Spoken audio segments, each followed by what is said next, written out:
Nagpahayag ng pangamba si Senator Panfilo Ping Lacson hinggil sa bilang ng mga senador na iniimbestigahan ng Office of the Ombudsman. Ayon kay Senator Lacson, kung sakaling hypothetical na hindi bababa sa 9 na senador ang mapasailalim sa preventive suspension dahil sa pagkakasangkot sa flood control project scandal, maaring hindi na sumapat ang bilang nila upang makabuo ng hindi bababa sa 16 na boto para sa conviction sa impeachment trial ni Vice President Sara Duterte. Dahil dito, nagmungkahi si Senator Lacson ng paraan upang magampanan pa rin ng ilang senador ang kanilang tungkulin bilang hukom sa nasabing trial.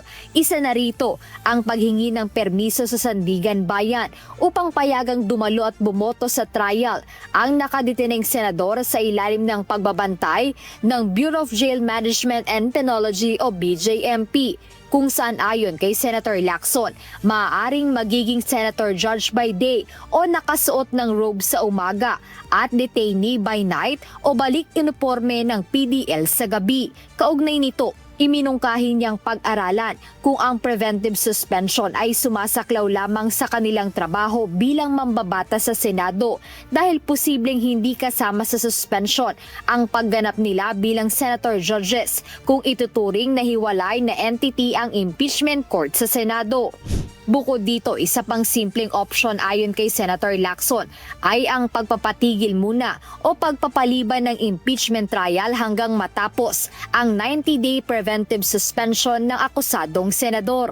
Samantala, binatikos din ni Senator Lacson ang ideya na tinawag niyang devious na ibaba sa 12 na boto lamang ang kailangan para sa desisyon sa inaasahang trial. Nanindigan siya na dapat sundin ang nakasaad sa konstitusyon na nananatiling 16 na boto ang kailangan para sa conviction, gaano man kaunti ang matirang senador sa loob ng kapulungan. Sa kabila nito, binigyang diin ni Senator Lacson na ang buong usapin ay nananatiling hypothetical o mga teorya lamang sa ngayon, ngunit mahalagang paghandaan ng mga eksperto sa batas sakaling mangyari ang ganitong senaryo. Jed Neresina, humahataw sa balita ngayon.